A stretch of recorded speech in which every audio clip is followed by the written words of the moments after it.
श्री नवनाथ 32 अध्याय 14वा. जालंधरांना खड्ड्यात पुरले. श्री गणेशाय नमः. जालंधर नाथांकडून उपदेश प्राप्त झाल्यामुळे मैनावतीस जन्म सार्थक झाल्याचे समाधान वाटले, पण ते फार काळ टिकले नाही. आपल्याप्रमाणे आपल्या पुत्राचे गोपीचंदाचेही कल्याण व्हावे असा विचार वारंवार तिच्या मनात येत असे. पुढे माघ मासातील एके दिवशी कडाक्याची थंडी पडली असताना ती गच्चीवर ऊन खात बसली होती. त्याच वेळी खालच्या बाजूस प्रांगणात गोपीचंदाच्या स्नानाची तयारी झाली होती. त्याच्या अवतीभोवती काही दासी व राजांगना स्नानासाठी उष्णोदक व सुवासिक तेलाची सिद्धता करण्यास गर्क होत्या. तिचे त्याच्याकडे सहजच लक्ष गेले आणि त्याच वेळी तिच्या मनात आपल्या सुकुमार पुत्राचे हे सोमकांती शरीर आज ना उद्या नष्ट होणार या विचाराने काहूर माजले आणि पुत्रमोहात गुरफटलेल्या तिला दुःख वेग अनावर होऊन ती बोक्साबोक्शी रडू लागली. तिचे अश्रू खाली गोपीचंदाच्या अंगावर पडू लागले. तेव्हा त्याने चंपूरवर पाहिले असता मैनावती रडत असलेली दिसली. ते पाहून तो त्वरेने तिच्यापाशी गेला व म्हणाला, आई, का रडतेस? काय झाले? तुला कसले दुःख आहे? तुला कोणी बोलले का? तुझा कोणी अपमान केला का?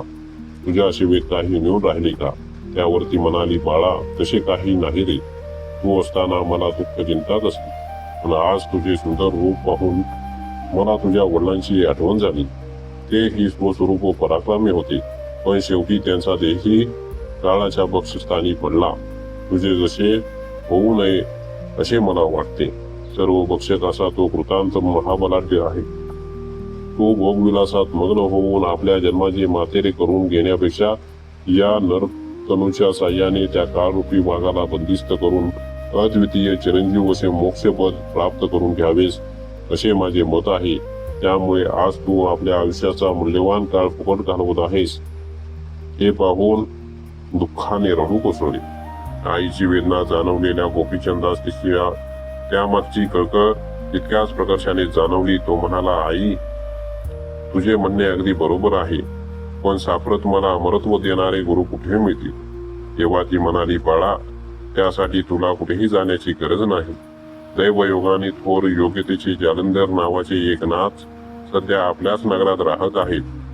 तू काया वाचा मनाने त्यांना शरण जा.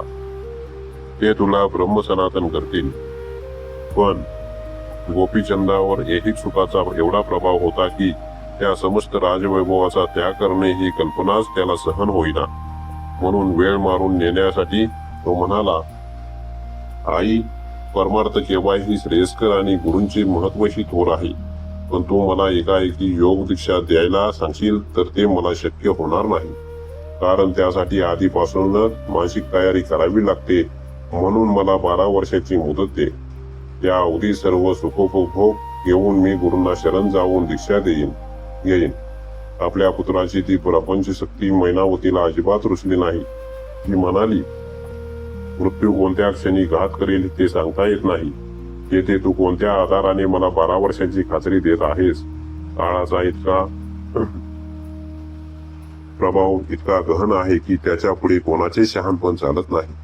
श्रेष्ठांनीही त्यांच्या पुढे गुडघे टेकले आहेत. तेव्हा तिच्या म्हणण्याला संमती देऊन गोपीचंद स्नानाकरता निघून गेला.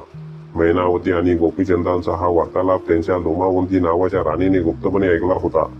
आपल्या पतीने सासूचे ऐकले तर आपले हाल होतील, याशिवाय राजव्यवस्थाही गुडमरून पडेल या विचाराने तिच्या मनात प्रचंड खळबळ माजली. मग मैनावतीच्या रूपाने जे हा अनर्थ रूपी ग्रहण राजाला ग्रासू पाहत आहे त्याला वेळेस पायाबंद घातला पाहिजे असा विचार करून तिने राजाच्या मर्जीतल्या आपल्या 7 चौथींना बोलावून घेतले आणि सासूचे दुष्ट कारस्थान त्यांच्या कानावर घालून तिच्या विरोधात त्यांची मने वळवली. त्यानंतर धीर खचलेल्या त्या राजस्त्रियांची सांत्वन केली आणि त्यांना आपल्या कटात सामील करून घेतले. त्या रात्री भोजन झाल्यावर गोपीचंद लोमावतींच्या महालात गेला असता तिने गोड बोलून त्याचे मन आपल्याकडे वळवून घेतले. त्याला उत्तम प्रतिसुख दिले आणि तो आपल्या काह्यात आलेला आहे असे पाहून म्हणाली, महाराज, आता मी तुम्हाला जे सांगणार आहे त्याने तुमचे स्वास्थ्य बिघडून जाईल. ते सांगावे तरी अडचण, न सांगावे तरी अडचण, अशी माझी द्विधावस्था झाली आहे. म्हणून मला अभयवचन दिले तर मी काही बोलू शकेन. आपल्या लाडक्या राणीचे पेचात टाकणारे हे बोलणे ऐकून त्याने तिला अभयवचन दिले. तेव्हा ती म्हणाली, महाराज, नगरात जालिंदरनाथ नावाचे कोणी येथे आले असून त्यांचे व सासूबाईंचे काही संबंध आहे असे कानावर आले आहे. तुम्हाला योगी बनवून तीर्थयात्रेला पाठवायचे आणि त्यांना गादीवर बसून त्यांच्या सर्व भोग भोगायचे असा त्यांचा काबा आहे. आमचे सौभाग्य थोर म्हणूनच ते त्यांचे कारस्थान योग्य वेळी आम्हाला कळले. आता काय करायचे हे तुम्ही ठरवा. हे ऐकून तो संतप्त झाला. त्याने आपल्या विश्वासू मंत्री व सेवकांसह रातोरात जालंधरांचा शोध घेतला आणि त्यांना विश्वासघाताने एका खोल कूपात ढकलून ते कूप घोड्याच्या लिदेने बुजवून टाकले. सकाळी जालंधर निघून गेल्याचे कळता मैनावती शोकसागरात बुडाली तर लुमावंतीने सुटकेचा निश्वास टाकला. पण नाथांचे काय झाले? खड्यात पडतात त्यांनी वज्रासन घातले आणि आपल्या माथ्यावर वज्रास्त्र व भोवताली आकाशास्त्राची योजना करून स्वतःला सुरक्षित केले. त्यामुळे भूमीत गाडले जाऊ नये ते स्वस्थ होते.